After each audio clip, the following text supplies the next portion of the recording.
All right, welcome everyone. My name is Lynn Kleinmeyer, and I'm one of the professional learning leaders for the ISTE Librarians Network and one of your co-hosts for tonight's webinar. Thank you so much for joining us tonight for our responsive reads, creating inclusive and woke collections. We're joined tonight by Tricia Ebarvia, Brooke Hauer, and Cicely Lewis, who are all going to be sharing their inspirational work and talking about how teacher librarians can implement some of their ideas. The ISTE Librarians Network is proud to be hosting this free webinar. Our mission is to promote librarians as leaders and champions of educational technology and digital literacy. Our key mission is to provide a professional learning community where librarians can leverage technology, knowledge, and expertise to improve school library programs, increase access to information, and foster strong teaching and learning environments in a connected world. As we participate in this webinar tonight, we are also going to be taking questions and comments via our YouTube live chat. But please also feel free to follow along and tweet with us using the hashtag ISTELib. And we're going to do our best to answer questions and comments throughout not only this broadcast, but also this week. Good evening, folks. Thanks again for joining us tonight. I am Joanne Boudreau. I'm a middle school teacher librarian in Central Indiana. I've been working with ISTELib on equity-focused work this year, and I've been looking forward to tonight's conversation literally for months. I have learned a great deal from our guest work, and I'm thrilled to co-host and bring their voices into this space tonight for others to hear about the work they're doing in regards to building inclusive collections. As a provider of access and resources, librarians must strive to provide resources and books that reflect and represent various experiences, identities, cultures, sides of stories, and authentic voices. It is essential that we are actively and continuously working on building and evaluating collections that provide our students with windows, mirrors, and sliding glass doors, as Dr. Rudine Sims Bishop pointed out years ago. But as we see in recent statistics of children's lit or in the publishing industry, the numbers are still not where they need to be. So we must continue to advocate for more inclusive literature and intentionally seek it out to read and purchase. Now it is time to turn our focus to Tricia Ebarvia, Brooke Hauer, and Cicely Lewis to help us all grow with responsive reads, creating inclusive and woke collections. Again, please feel free to write in your questions in the comments of the live video stream or on Twitter for us to chat about later.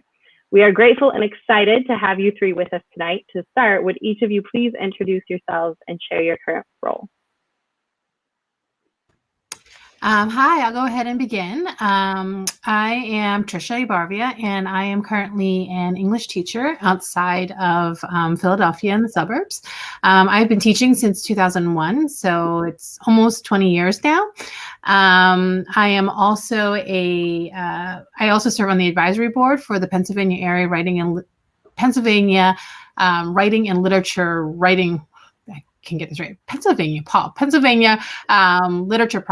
Literature and Writing Project at Westchester University. And I'm also one of the co-founders of Disrupt Text, which is an anti-bias, anti-racist movement to decolonize school curriculum. So that's just a little bit about me. Hi, everyone. I'm Brooke Hauer, and I am currently a librarian outside of Pennsylvania. I actually work with Tricia at the same high school. And I was an English teacher from 1999 to 2005. And in 2005, I went back to school for my master's in library science. And that's when I became a librarian. And I'm currently working on my Doctor of Education Leadership out in the Philadelphia area. That's it. Hi, I'm Cicely Lewis, and I'm a media specialist in Norcross, Georgia at Meadow Creek High School.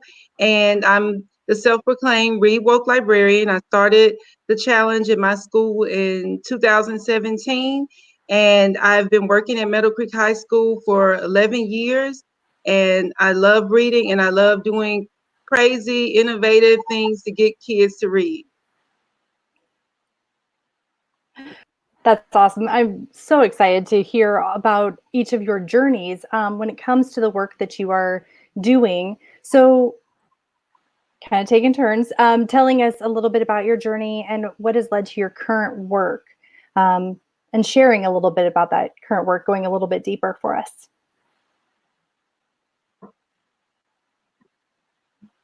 So my journey began when I came back to work in 2017. Prior to that, and I've written about this several times, I felt guilty doing some of the things that I was doing in the library, because I felt like I wasn't helping my students with the issues that were going on in their homes, in their communities. Working at a school that's 70% Latinx, I learned a lot about being undocumented and, and different issues that my students were facing. And I really had never encountered those issues before. And so I wanted to do something to help them and to help my community.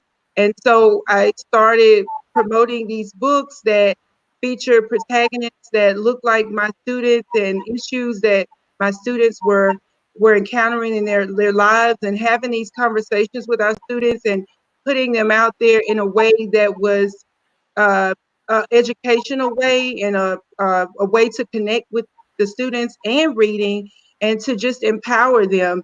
And that led me to start the Read Woke Challenge. And I happened to stumble upon library advocacy. And so that has been something that I did not anticipate. And now that I have stumbled upon it, is one of my biggest endeavors is to advocate for the school library, advocate for the school librarian as a leadership position.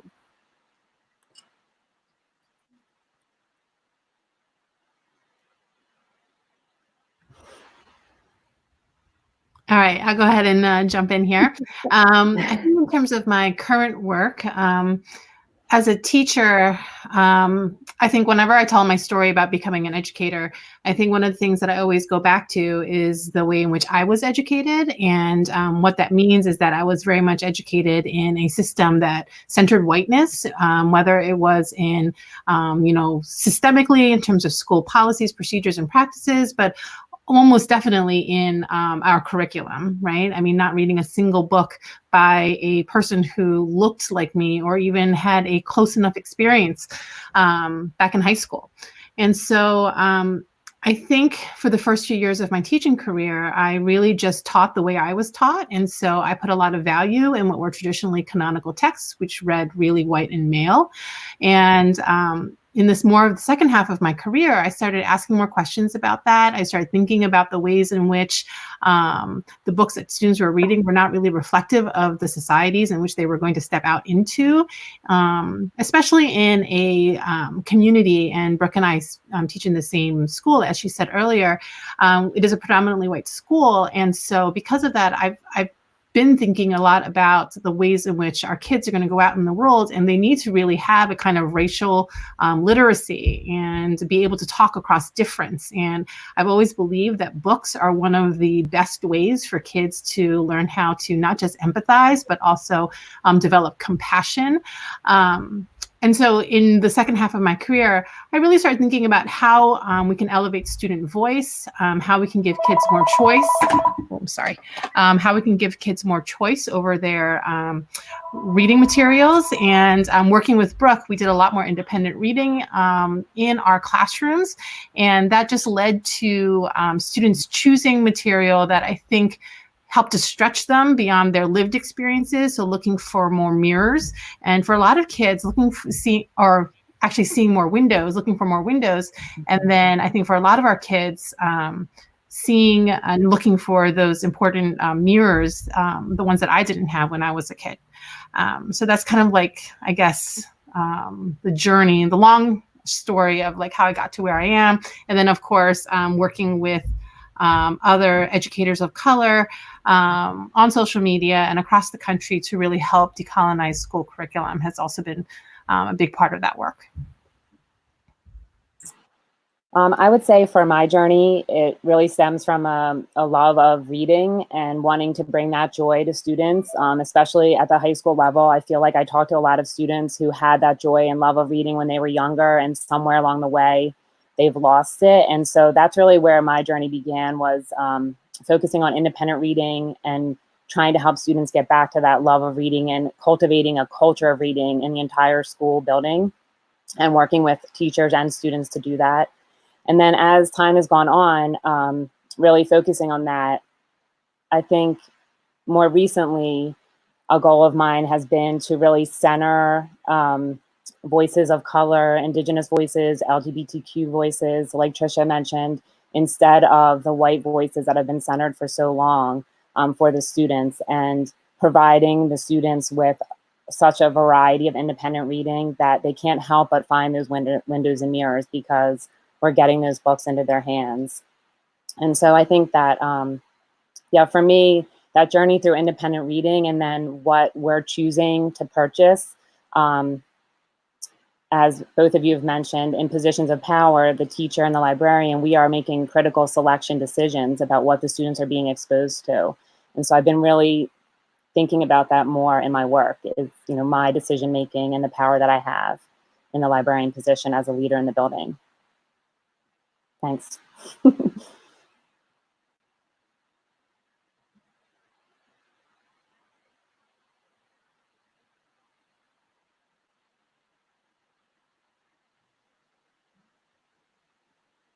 Okay. I think I lost. I couldn't hear you for a second there. Okay.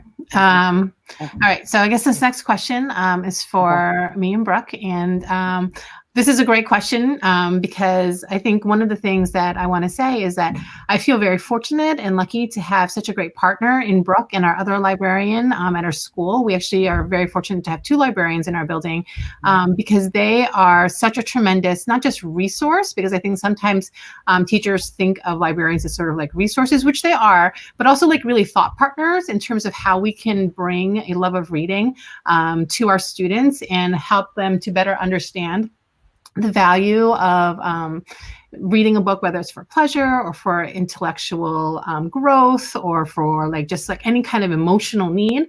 And so I think that our work together in terms of collaboration, again, it started a few years ago when Brooke was actually at the middle school, right, Brooke, I think? Yeah, that's right. Mm-hmm. Yeah, she was at the middle school, and then she came into the high school a few years ago, and we just sort of clicked and decided that we were going to try to find ways to develop a love of reading so that kids would actually choose to read when they're not being forced to or they're not assigned a book.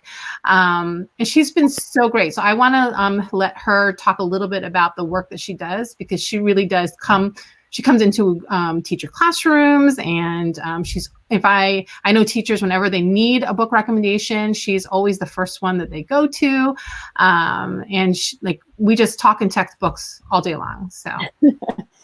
Thanks, Tricia. Well, yeah, I think I'm very fortunate also to have the support of not just the English department, but a lot of the different faculty members, like we mentioned before, cultivating a culture of reading with a lot of different programming.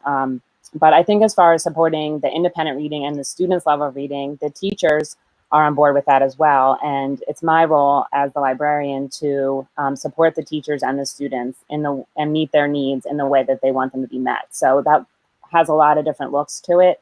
For some teachers, it might be coming in and doing some, independent reading activities like speed booking or book talks.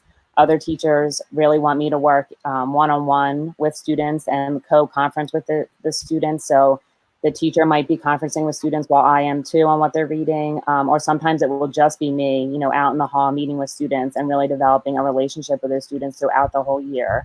Even sometimes 2 grade levels, so maybe like 9th and 10th grade.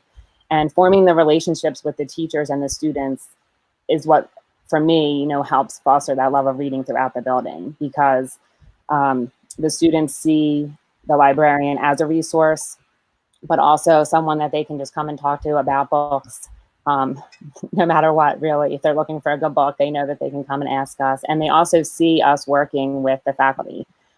They see us working as a team and talking about books. And like I said before, having that whole culture of reading as something that's just part of life in the school.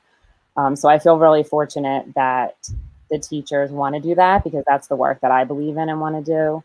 And then after you have a few teachers doing that and the students see it, it really comes naturally, I think, as the students progress through the school. By the time they're juniors and seniors, it's kind of an expected thing that we're all reading and talking about books. But yeah, I think meeting the teacher's individual needs is what's important, because everybody's independent reading, or even maybe they're not even on board with independent reading yet, but they will be open to you previewing and reading some different core novels that they might use within the curriculum. And that's where you can really start to be an agent of change, for, like Tricia mentioned, changing the texts that are the central focus of a curriculum, right? So part of our jobs as librarians is to be reading all the time and be that resource where we can offer other suggestions of books, not just for independent reading, but possibly for things that all of the students would read. So, yeah, I just want to say too that I think what I see Brooke do and the library and her partner in the library also do is they really just take a lot of time to get to know the kids. Like she was speaking about those relationships. So I always see Brooke in the hallway, outside of teachers' classroom with like a notebook and like taking down notes about what a kid's like. So keeping those kinds of records. And then also I think being, when we think about making connections throughout the school. I think, I have a wonderful classroom library, but I know that, my students typically only have me for 1 year. So building the connection to the library is really important so that kids know that when they move from year to year, that they have, a familiar face, especially if you're in a large school, that they know that someone's been paying attention to the types of books they like. And I know I've seen Brooke many times just stop kids in the hallway and, ask them how the book that they are reading is going and maybe recommending a next one. So I think, again, those relationships and just being out and about is so key to building a reading culture.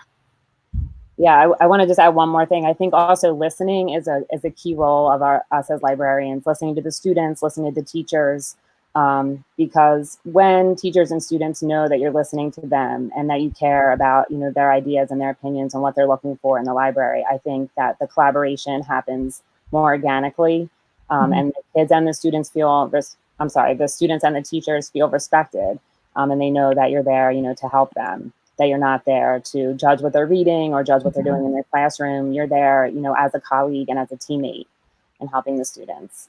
So. Kind of continuing on that idea of, the communication, the collaboration and building relationships. I'm going to kind of ask you, Cicely, to share a little bit with us about, Read Woke and how that kind of became a collaborative community effort for yourself and for your students, and talking a little bit about how did that happen? How did that evolve, and how has it impacted your school? So it's had a great impact on my school. Initially, it was really exciting. I didn't really know what to make of it. I just wanted to introduce my students to these books, and they became excited about the books. And then I realized that, we would have to be able to fund getting students the T-shirts and the prizes and things like that. So we had to make it into a challenge. I curated a list, and many of the books The Hate You Give and Dear Martin, those types of books, they just flew off the shelves to the point where we didn't have any anymore. And I remember tweeting about it because I was really bragging about my circulation, and a librarian in Iowa sent me 10 free copies of Dear Martin from me posting that on Twitter. So it was a great experience. And the school library journal gave me an opportunity to share, and I shared, and from that point on, people were reaching out to me all over the world, asking how they could join in, and thank you for doing this, because I needed a platform. And my teachers came to me and they said, I want a Read Woke shirt. And I remember going to my principal and saying, hey, can you give me money to get the teachers a Read Woke shirt? And he was like, no, they need to earn it too, just like the students. So I started a Read Woke challenge for the teachers. If they brought in their class, allowed me to co-teach with them, or they could sign up 10 students, post it on social media, read a book, create questions. And it just became a community where we have 15 or 16 high schools in our county. They all joined in. The elementary schools joined in. And I'm happy to say that the Gwinnett County Public Library, which also has 16 branches, reached out to me, and they partnered with me, and we set up a platform on Beanstack, because I had a student from a neighboring high school who saw what I was doing on Instagram, and she private messaged me and said, hey, I go to this school, we're not doing it here. My librarian's not really into that kind of thing. Can I do it with you? with your school. So I allowed her to do it on social media. Sent her the Google form to add her information. We talked over Instagram basically, and through the Google form, and she was able to earn that. And so I'm so happy that Gwinnett County Public Library has partnered with me, and and so now that all the students, no matter what your librarian or your teacher is doing, you can go to the public library and join in the challenge. And we're having a big party for all of those students who completed, the first 40 who completed, and Nick Stone is actually going to be there. Yes, so it's a big thing. And when I announced that, it's just like announcing Cardi B is coming to the students, because they know who Nick Stone is, they love her, and they get so excited. So I'm really excited about that. And that's just, I think writing in school library journal is one of the way I got folks involved, because people read the article, and people that were in my school, some of the teachers in my school who don't really come to the library a lot, they said, we had no idea what was going on, what you're doing. And as a result of that, I've partnered with the forensics teacher, the math teacher, the music, the chorus teacher, the band director has come to me. We've taken Read Woke and pushed it out into every facet and outlet in our school. And I know it's because of social media, the school library journal, and just the community really embracing and wanting to step up and saying, hey, we want representation for our kids, and we want to push these books to the forefront. And all of these things have been the reason that I've been able to provide and share Read Woke with the world.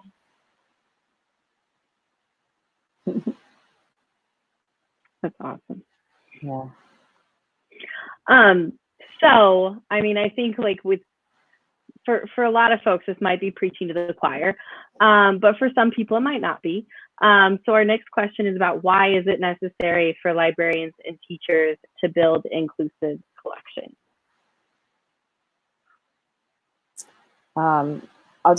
I'll speak first if that's okay. I'll be quick. I think that I'd like to focus on the fact that the question states librarians and teachers to build inclusive collections, because like I said earlier, I think it speaks to the power that we have as librarians and teachers to be the decision makers to choose those inclusive collections. So what we make time for, what we put on the shelves, what we put in kids' hands, that shows the students that we value that, and that we value their voices and the voices that we're choosing to purchase, right? The purchasing power we have to send a message to publishers and the other people in power who are making the decisions of what stories are going to get told. So to me right now, that's one of the most important reasons I think that librarians and teachers need to choose to build inclusive collections, because we have the power to help those stories, get into the hands of students, but more importantly, like, be told at all, be published.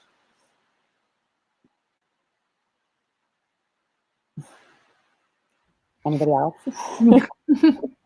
Yeah, no, I mean, I'll echo that same thing, because I do think that the demand that teachers and librarians create for texts that are more inclusive and more representative of the rich diversity of human experience that's out there. I think if we ask for those texts, publishers will hopefully hear the message. And not only, here's the other thing I want to say too, not only publish books featuring characters of color, for example, but also make sure that they are specifically publishing books by authors of color or authors from marginalized backgrounds. Because I know that all of you are familiar, and probably people watching this know that in the publishing industry, it is still true today that even if there is a slight uptick in the number of books that feature diverse characters, that I think only half of them are actually written by, maybe not even half, are actually written by own voices authors. So I think having those authentic experiences is really critical. As far as why it's important to build these inclusive collections, I mean, I think it's our job. I think it's our responsibility. I think that as educators, this is what we are supposed to do. I think we inherit libraries and collections and curricula that is, we may inherit what we inherit, but we have the power to make choices and different choices. I would encourage teachers and librarians to think about their collections and to think about the ways in which they can act equitably and not just equally. So it's not just about buying like equal numbers of books by different, authors and representing different experiences, but thinking about the ways in which students are surrounded by stories that already fit a dominant narrative, that inclusive collections in libraries and schools can really be a way to amplify and center the experiences that students may not normally see in the media that they just typically consume. So I think that is sort of like our role, again, as educators, to build that racial literacy so that we can really equip students with, more insight and more compassion when they move out into the world.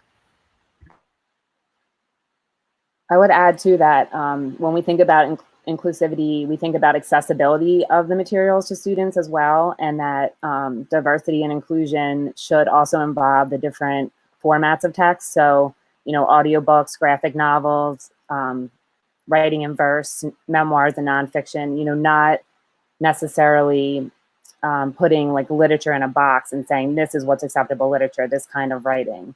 So I think when I'm starting to also think of inclusivity as, more than the content, but access to the content, if that makes sense. Yeah.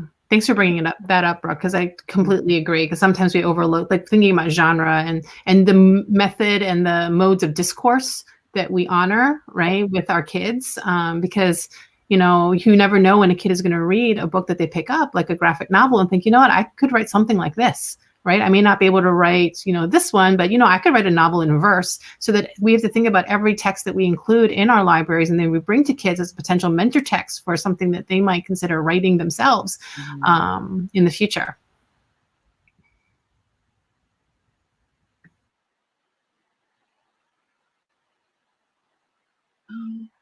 So my answer to that question is, why not?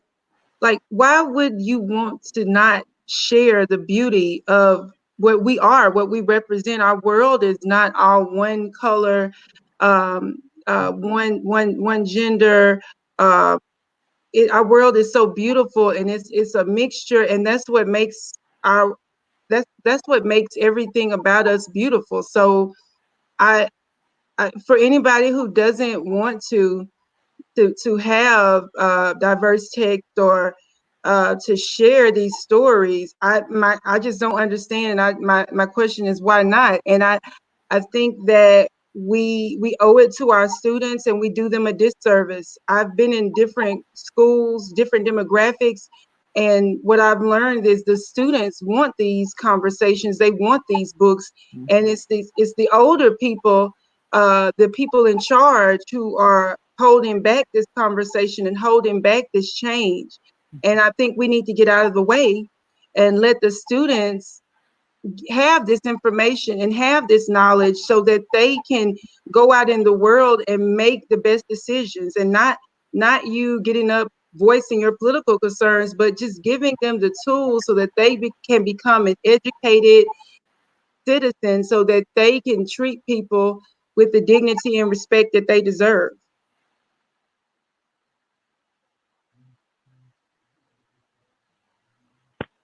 Absolutely. And it's interesting. Each of you has kind of hit on a little bit of our next question.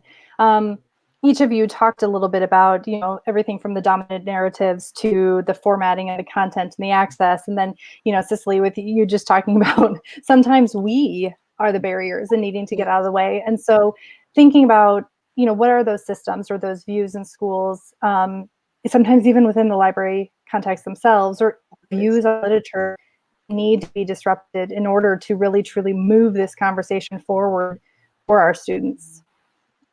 Mm-hmm. So I'm wondering if you guys maybe would go just a little bit to that deeper level of, what are those systems? What are those views that do need to change?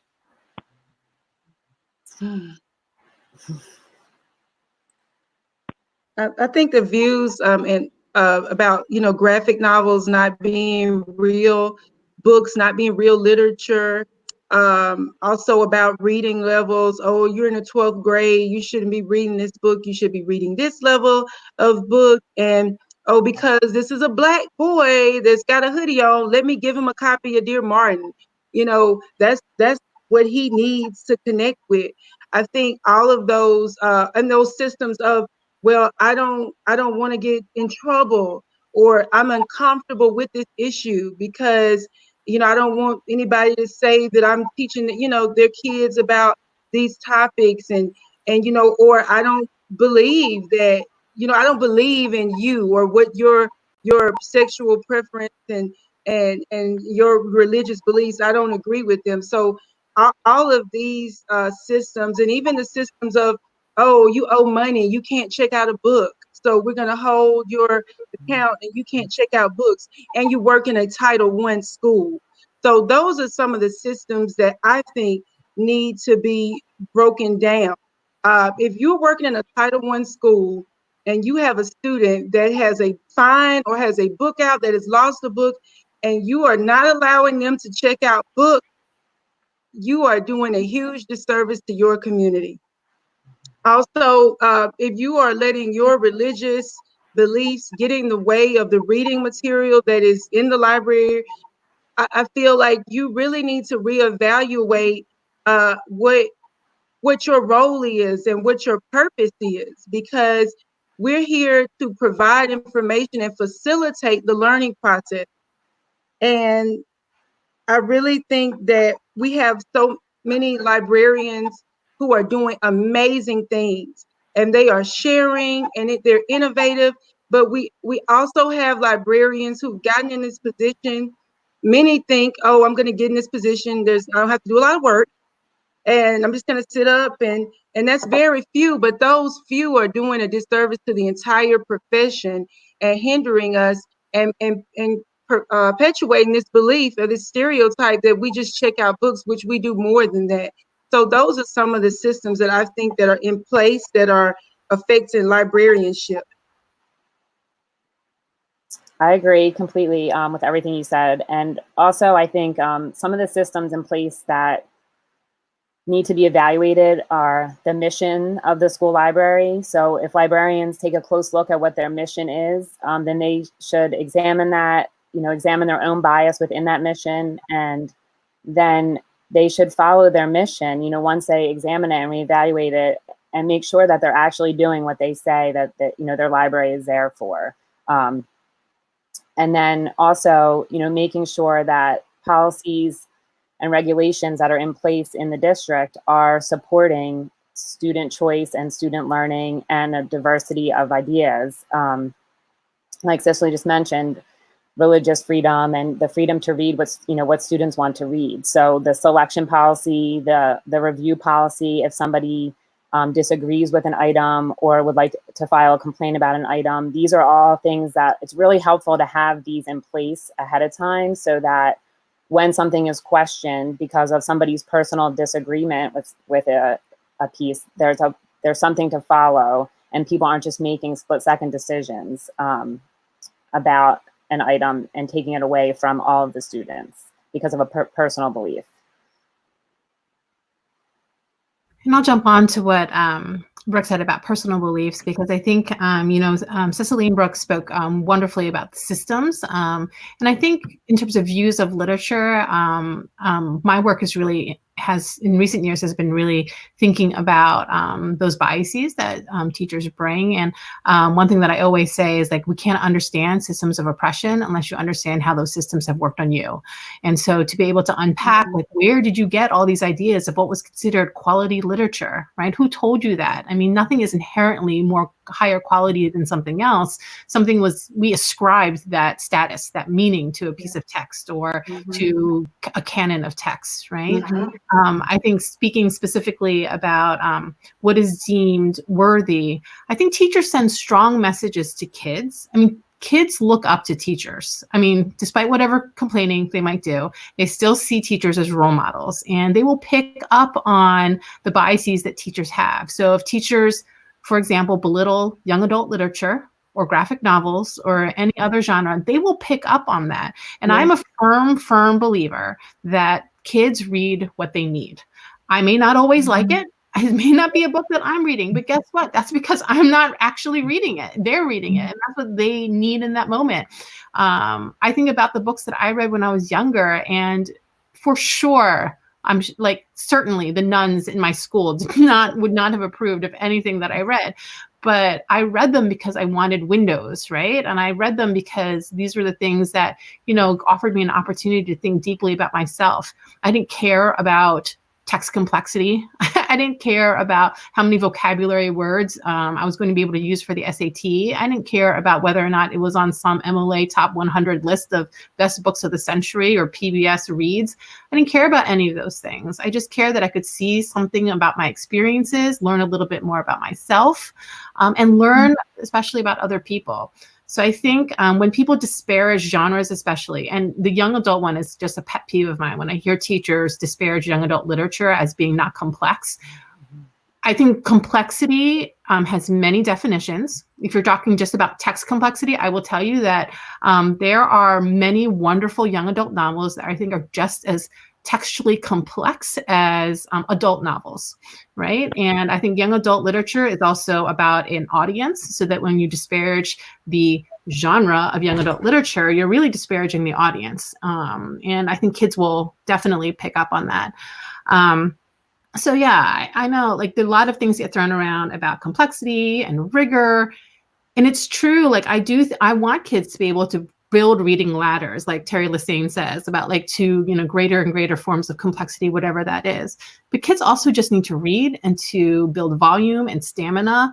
And young adult literature can speak to them in ways that maybe some of the literature that we choose, which, by the way, the books that we choose, those audiences have mostly been traditionally adults, and we are sitting in class with 15-year-olds. We have to give kids options. It can't be all this. It has to be, some freedom to figure out who they are. Rigor isn't what, I'll always remember what Kylene Beer says, rigor isn't inherent in any text. It's what you do with it.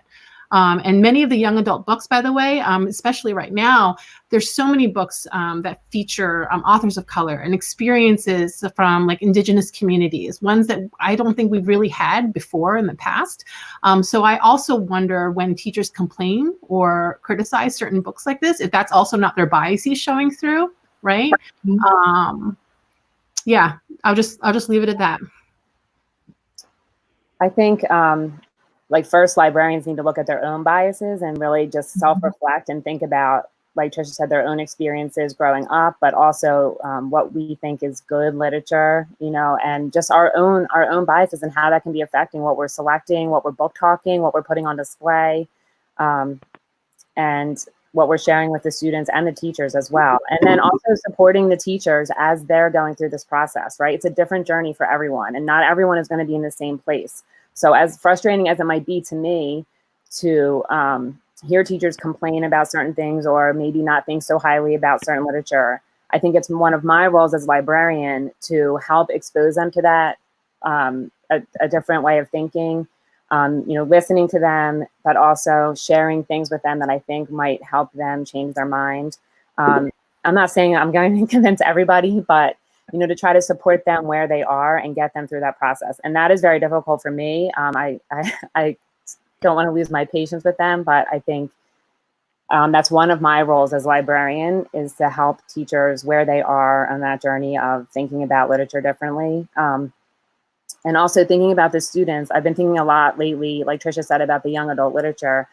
And as they build their reading life, thinking about the students really cultivating their taste for reading. Like, what we want them to do, right, is to build their reading life individually, so that as they progress through school and then eventually out into the world, like Cicely said, we want them to be engaged out, when they leave us. So we want them to read all different kinds of things and figure out what it is that they like, their own taste, just like we have our own taste. So to belittle a certain genre or format just seems opposed to that way of thinking, right? To create a lifelong reader and to say, oh, but you can only read this for your life, not, you know, what you're really interested in, just seems hypocritical. And so I guess those two things, you know, to support the students as they cultivate their taste, but also I really do want to try to help the teachers get there too, because the more people we can have thinking that the kids should be reading what they want to read, then the better it is for the kids.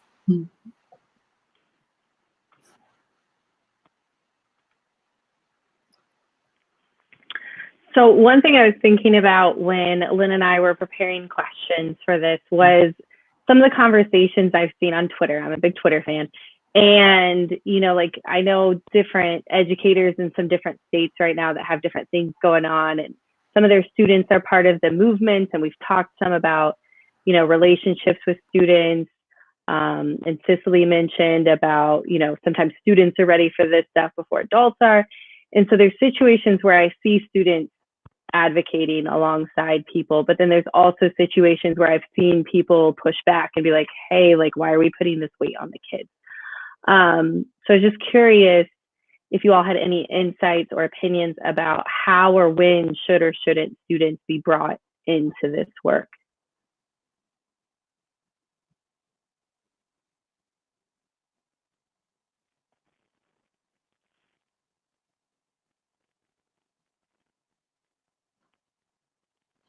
Could you explain could you explain it again? Because I'm not really clear on in the work part.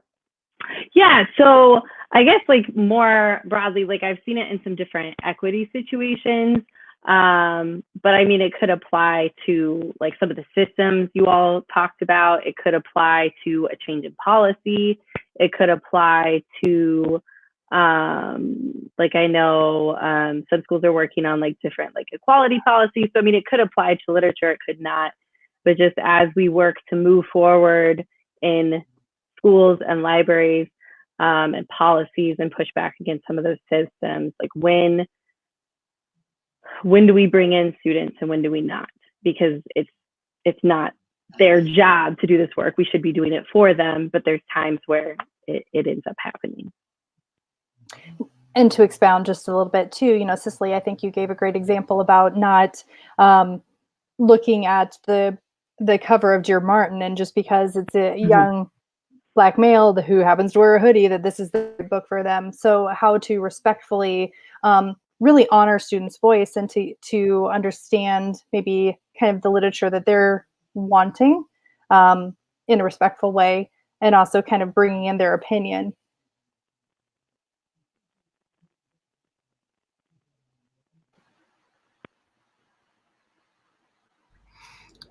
So I think in general, we always want to center students in our like this conversation, right?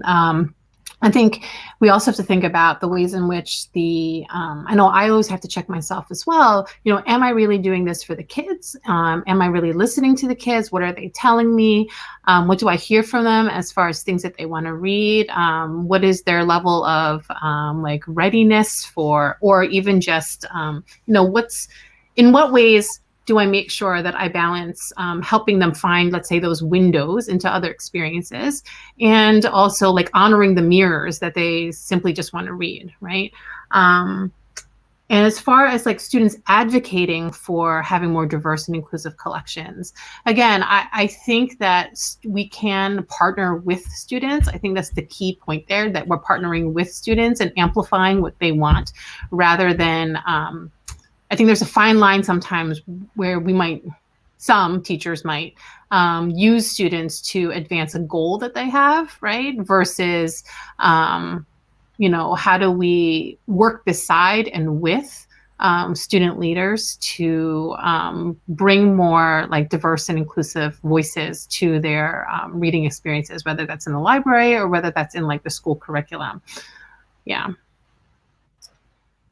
Yeah, I think I agree with Tricia about centering the students' voices. I think that the students are the ones that guide my work every day. And any of the changes that happen in the library, it's because of the students, it's for the students, it's because of what they're saying or the feedback they're giving us. If they're asking for certain books, there's the books that we're going to get. And when I'm reading books all the time, and I'm sure many librarians are doing this, you know, I'm thinking, as I'm reading, I'm thinking about the students reading this book, right? What students are going to like this book? What students would I be talking to about this book? And is this something that, wow, students might not have even considered reading this book? I can't wait to, you know, share it with them. It's going to be really something new that we haven't had yet in our school. So I think I'm just constantly trying to center them, whether I'm doing the work myself and thinking of them, or if they're actually sharing titles with me, and hopefully, again, back to building those relationships, you know, they eventually feel comfortable enough to come and ask for what they want. And I always try to, I mean, luckily we are in a place where I can support, you know, the things that they're interested in, because our libraries are really supported in the district. And if students are requesting certain materials, I'm able to get that for them. But just as an example that comes to mind, and also that reflects on my own biases, this year in particular, all of a sudden students at our school have really been asking for a lot more manga, the genre manga. And that's not traditionally been a genre that our school library has really added much to the collection or funded. We just haven't had a call for it from the students. And my colleague and I, you know, a few students might ask for it, but we thought, oh, you know, we're not, you know, how are we going to keep up with all the different series and the numbers of volumes in the series and all the different reasons why you might, you know, not establish a manga collection. But more and more students were asking for it, and we finally, you know, dug into the school library journal resources and different lists, and, you know, started to do our own independent research and work on popular manga. And then we brought a couple students who had been requesting it into the conversation. We showed them what we were thinking about ordering. We asked for their feedback on the collection. And when we finally placed the order, we had the kids come down and look at what we ordered. I mean, their faces just lit up that they were part of that decision-making and that conversation. So I think librarians are doing this kind of work all the time. This is what we do. I mean, we're there for the kids and for the faculty and the staff, but the students are what drives our work every day. And so that's just one personal example that I've had recently, where I had to examine my own bias against that genre and why we weren't choosing to have that when students were asking for it. And then, you know, working with the kids in order to get those resources for them. So I hope is that what you're talking about? I think that's what you mean by that question, right? Okay.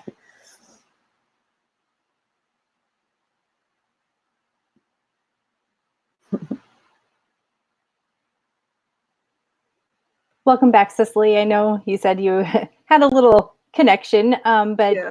I don't know, do you want to jump in on this question at all? So I agree. My students are highly involved. They pretty much run the Library Media Center, because for the first maybe 3 or 4 years, I had no clerk in a school with over 3,000 students working in the library. And so I had to lean heavily on them. As a result, I've built up a very strong library science program, and they run everything. They laminate, they check out books, they check in books, they help me teach classes, they help me prepare lessons, they maintain the space, and they recommend books, they do book talks, they do so much, a lot of the work. So for what they shouldn't be brought into, I just, if a student wants to read a certain type of book and they, you know, they want to have some type of confidentiality with that, I think sometimes that's something that I'm concerned about. For example, if a student wants to check out one of our LGBTQ plus books, you know, would they feel comfortable coming to a student that's one of my student aides, my library science students, checking that book out, or would they prefer me to do it because they know that I'm going to keep, you know, I'm not going to get to broadcast that information, whereas a student, if they're immature, that could be something that they could, you know, try to, you know, use to talk about the student. So I do have talks with my students about that and the importance of, you know, making sure that you check out the books and that this is confidential. What kids are checking out, this is not everybody's business, and being mature. and I do have a vetting process. So I think maybe along those lines, there's some issues, but for everything else, from book collection, book selection to weeding, my students are involved at every level.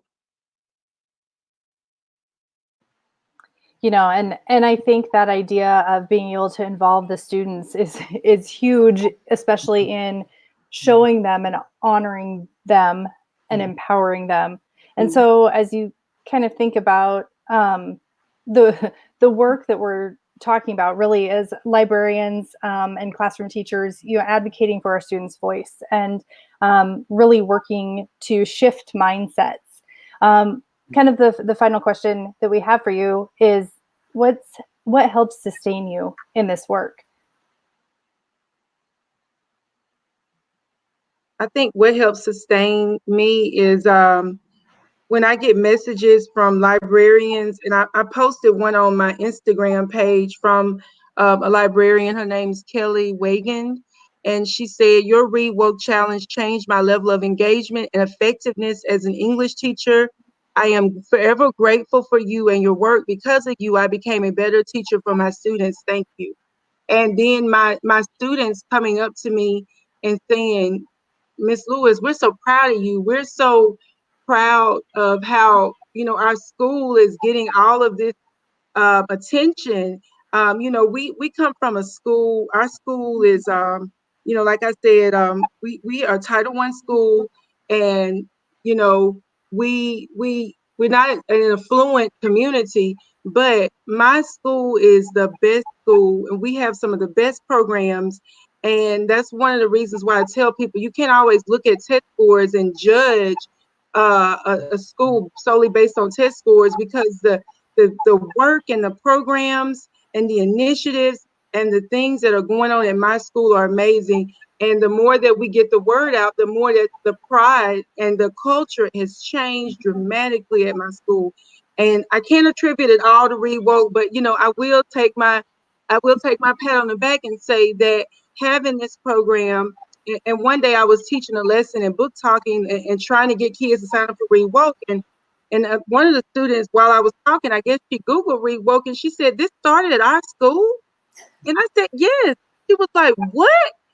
And I was like, "Yeah." She was like, "Oh, I mean," and her whole attitude completely changed, and she wanted to sign up. And just seeing these kids reading and talking about books and confronting people. One of them confronted a teacher at the school because I'd given her a Read Woke pen. And they said, "Why do you have a pen? We're the ones reading the book. You don't deserve that pen." And she came to me and she told me that. And so things like that, they just make me just so happy. And when I get tired, when I watch the news and I get depressed, and when I start thinking that, there's so much hate in this world and it overpowers me, I come back to those conversations, to my students, smiling faces, to them finding themselves in books, making these connections, learning about other cultures. And I know that this is what I was meant to do. And having a librarian come up to me after a conference and say, "Thank you for telling my principal that, because I've been wanting to tell him or her that, and you said it." And so I'm hoping I'm going to see some change now.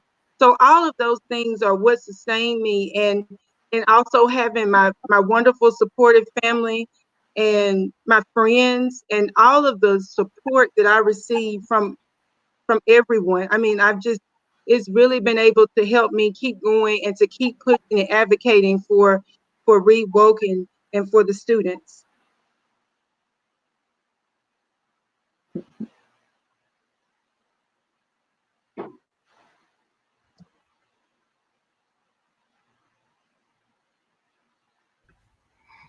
Yeah, I mean, Cicely, your energy is just like infectious. It's just like, I don't even want to go anymore. I mean, everything that you said, the kids, I mean, really, at the end of the day, kids are what sustain any teacher. I would hope that the kids are what sustain any teacher in this work. If they're not sustaining you, that's, a place for reflection.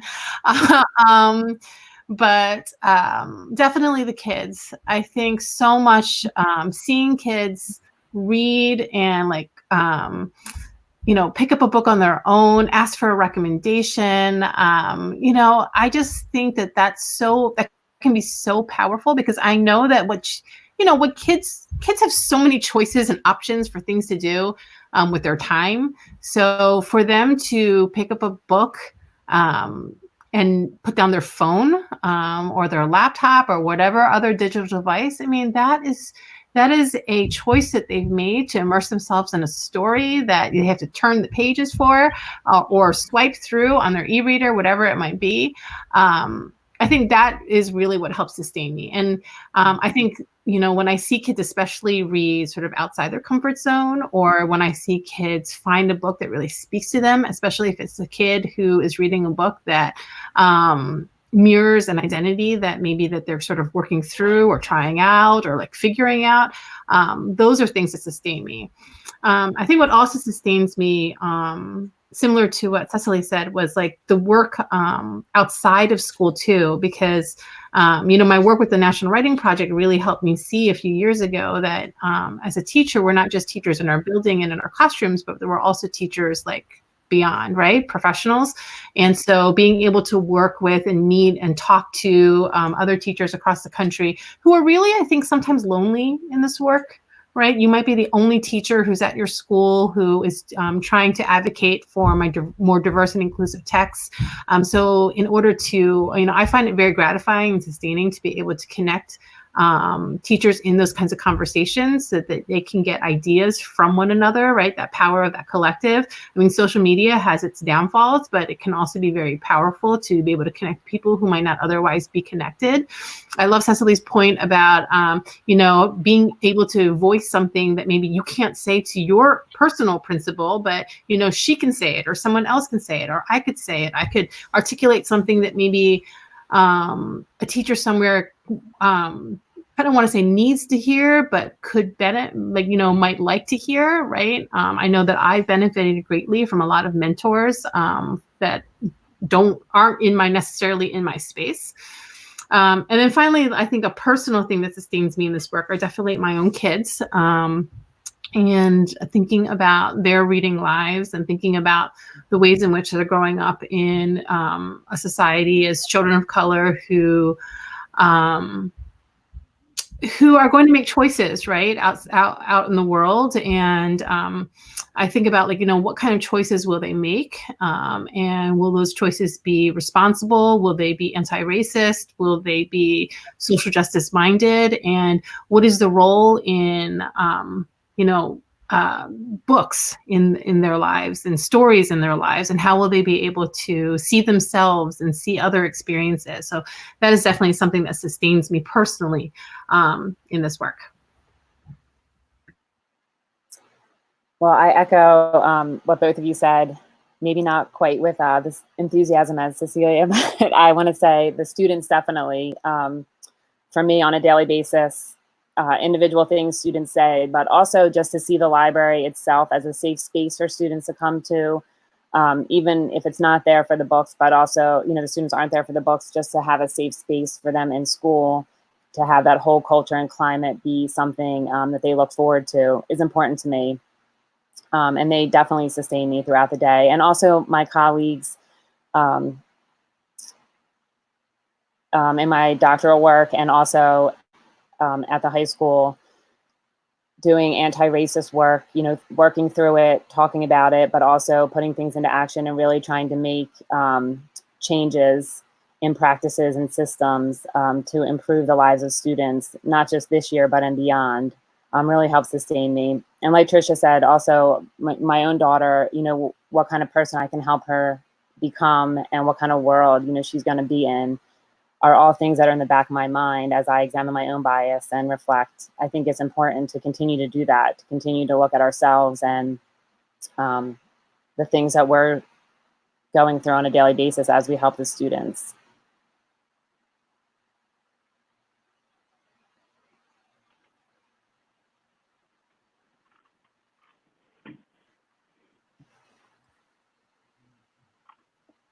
I think you guys have covered everything so eloquently. And, everybody's kind of echoing just the passion and the inspiration that all three of you have brought. So as we kind of wrap things up tonight, I don't know if there's any other parting words of advice that you have for librarians who are striving to build more inclusive collections. Anything that you didn't feel like we covered tonight that you would be remiss if you didn't say? I'm not a librarian. I'm a classroom teacher here in this mix. So I will speak to librarians from a teacher standpoint and say that one, thank you. And two, I think that your work is so valuable because it does take a village, and that if you face teachers or if you are in a system that isn't necessarily conducive and there's resistance to bringing diverse and inclusive collections and titles to kids, I would really think about the ways in which you too are a teacher, right, in the building, and that you can have such a tremendous impact on bringing, that you never know when that right book at the right time is going to be for a kid. And I would encourage librarians to not just work within the systems, but also sometimes around the systems, that whether those systems are structures or people even in the building who might prevent kids from getting the books that they need. So, teaching is subversive sometimes. And so I appreciate all the librarians who are doing whatever they can to get wonderful books into the hands of kids who need them.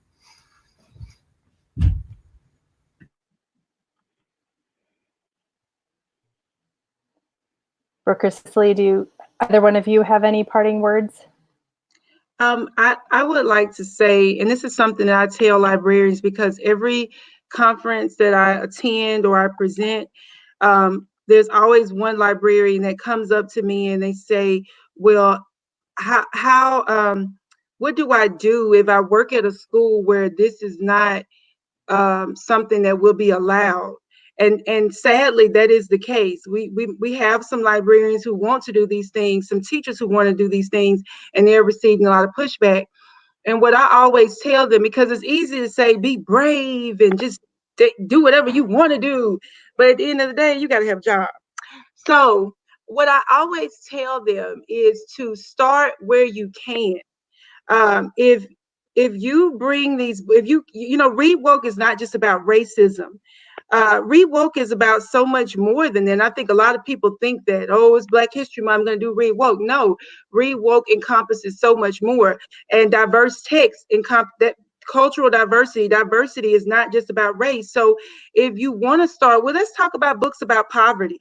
Or let's talk about books that deal with body shaming or mental health issues. Putting those books in the forefront, starting that challenge, starting that conversation, and I guarantee you the other topics are going to come up and the students are going to have these questions. And like I said before, let us be facilitators, let them be leaders in the conversation and bring these issues up so that it's essentially is student-led.